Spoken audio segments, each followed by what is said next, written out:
नमस्कार दोस्तों, कृष्णा ज्योतिष यूट्यूब चैनल में मैं रिची रोहित आपका हार्दिक अभिनंदन करता हूं। दोस्तों, श्री हरि विष्णु का ध्यान करते हुए आज की वीडियो की शुरुआत करते हैं, क्योंकि यह बात नहीं भूलनी चाहिए कि ईश्वर जो है वह सर्वज्ञ होता है और ज्योतिषी द्रव्यज्ञ होता है। फिर भी उसी ईश्वर को प्रणाम करते हुए हम जानेंगे कि किस प्रकार से ज्योतिष के माध्यम से हम आने वाली घटनाओं का पूर्व अनुमान लगा सकते हैं, और कई बार यह बिल्कुल ही तत्सर्थ बैठता है, यानी कि बिल्कुल 16 आने सच साबित होता है।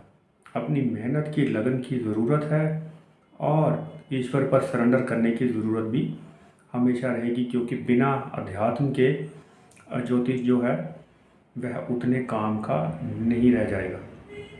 तो चलिए दोस्तों, जल्दी से जान लेते हैं एक ऐसी विशेष घटना जो देश में घटने जा रही है। 16 जून 2025 को सरकार जो है राजपत्र यानी कि गजट इशू करेगी कि कब देश में जातिगत जनगणना होगी, और सामान्य रूप से जो जनगणना होती आई है वह कौन सी तारीखें पर होंगी, यानी कि कौन से साल होगी, इसकी जानकारी वह गजट में प्रकाशित करने वाली है। जातिगत व्यवस्था इस देश की कड़वी सच्चाई है दोस्तों। बहुत से राज्यों में लोग जो है पीटे जा रहे हैं बेमतलब से कि उनकी जाति किसी की उच्च है, किसी की नीच है। इस प्रकार से वर्गीकरण किया जा रहा है जातियों का, उनसे बेमतलब से लड़ा जा रहा है। हालांकि बहुत से प्रदेश इससे ऊपर उठ चुके हैं, उनमें जातिगत जो व्यवस्था है वह ना के बराबर है।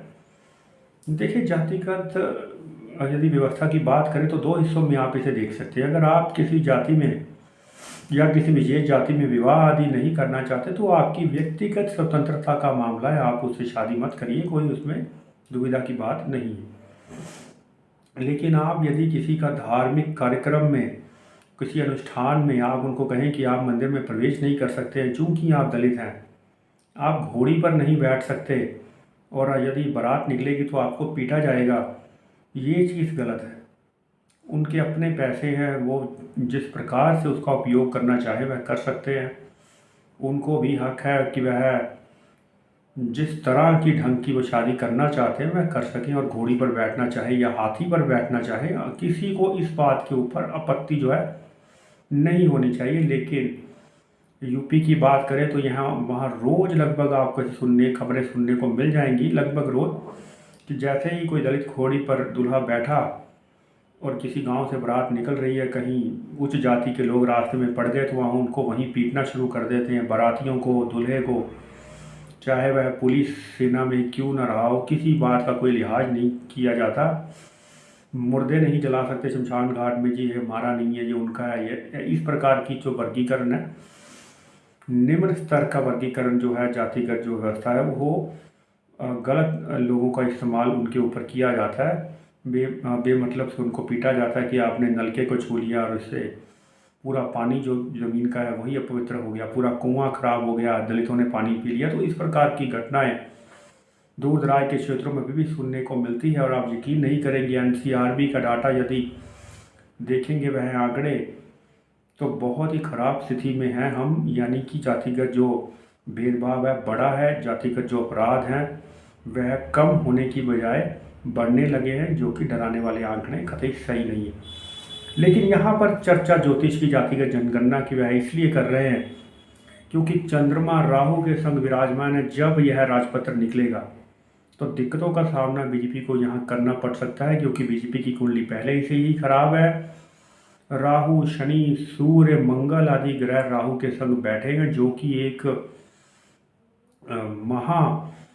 जिसको हम कहें महाचंडाल नामक योग बीजेपी की कुंडली में बना हुआ है, जो कतई सही नहीं है और आने वाली मुख्य घटना की ओर इशारा कर रहा है। 2 साल में यह जातिगत जनगणना हो सकती है। 2026 की बात करें, 2027 की बात करें तो जातिगत जो जनगणना है वो इसी बीच में होने वाली है। इससे पहले हमने देखा कि जीएसटी का सरलीकरण होना चाहिए था, जीएसटी का सरलीकरण नहीं हुआ, जटिल कानून बना जीएसटी का, दिक्कतें आई। नोटबंदी की बात करें, सरकार उसका नाम भी नहीं लेती, क्योंकि वो जिस मकसद से नोटबंदी, काला धन, आतंकवाद की कमर तोड़ना आदि पर की गई थी, वह कारागार सिद्ध नहीं हो पाई है। लेकिन और किसानों के बिल की बात करें, 3 जो कृषि कानून आए थे उससे सरकार को पीछे हटना पड़ा था। और जातिगत जनगणना का सरकार ने, मोदी ने, प्रधानमंत्री नरेंद्र मोदी जी ने विरोध किया था कि नहीं होनी चाहिए, इससे देश में जो है जाति जो व्यवस्था है वह बिगड़ेगी और ज़्यादा दिक्कतें पैदा होंगी। लेकिन अब सरकार ने इस कड़वी सच्चाई को स्वीकार कर लिया और जातिगत जो जनगणना है वह करवाने के लिए मान गई है।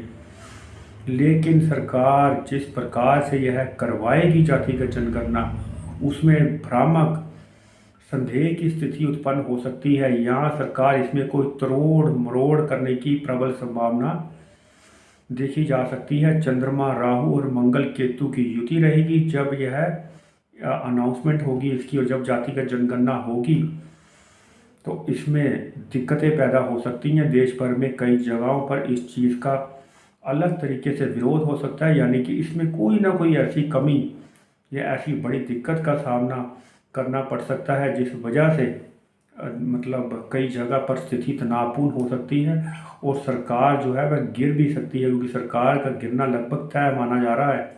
जैसे ही गोचर में शनि जो है वह नीच राशि में प्रवेश करेंगे, अगस्त 2027 की बात कर रहे हैं, अगस्त 2027 से लेकर 28 तक, 2028 जनवरी की बात करें तो बेहद दयनीय स्थिति में सरकार रहेगी। दिक्कतों का सामना करना पड़ सकता है, विरोध भयंकर हो सकता है और यह जातिगत जनगणना बीजेपी के ताबूत में आखिरी कील की तरह साबित हो सकता है और सरकार जो है वह गिर सकती है। वाद विवाद उत्पन्न होने की प्रबल संभावना रहेगी। चंद्रमा राहु का योग जब इसका ऐलान किया जाएगा और गोचर में शनि नीच के होने वाले हैं, इस बात को भूलना नहीं चाहिए। बाकी श्री हरि सर्वज्ञ हैं। तब तक के लिए नमस्कार दोस्तों, जय श्री कृष्ण।